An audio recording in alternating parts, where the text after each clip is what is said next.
Donald Trump isn't exactly known for thinking in foreign policy details. My foreign policy will always put the interests of the American people and American security above all else. But recently Trump got specific about something important: NATO, the North Atlantic Treaty Organization.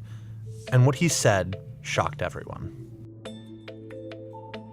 NATO is a military alliance between the US, Canada, and a large chunk of Europe.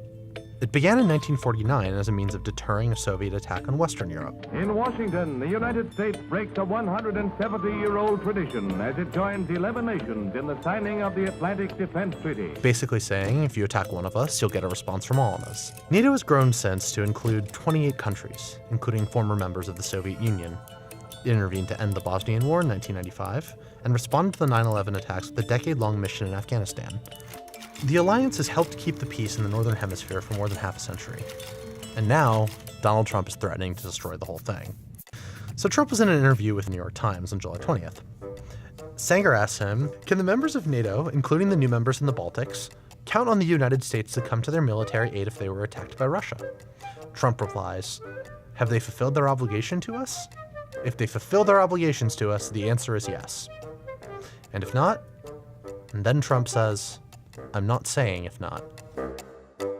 Trump is probably referring to the fact that all NATO countries have agreed to spend 2% of their GDP on national defense as part of the treaty.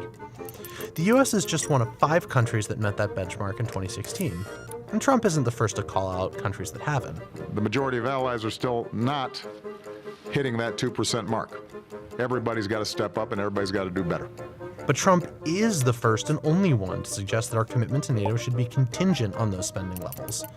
And even his fellow Republicans are calling him out. Now, I have friends that, serve in parliament in places like Estonia that every day worry about the Russians deciding that this is the time to re-annex and to take them back.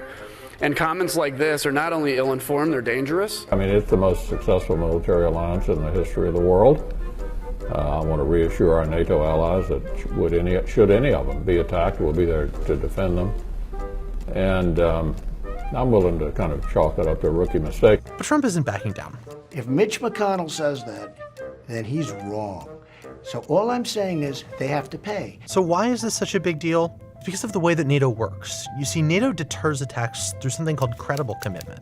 There's no organization that can force the United States to go fight for Estonia or Latvia or Lithuania. A country like Russia has to believe that the United States is willing to intervene even if it risks World War III. That's why political leaders of both parties haven't wavered from the commitment to defend the NATO alliance. Until now. And he used the NATO alliance almost as a transactional business alliance. So that is a complete break with American policy. And Trump's comments come at a time where NATO is particularly relevant.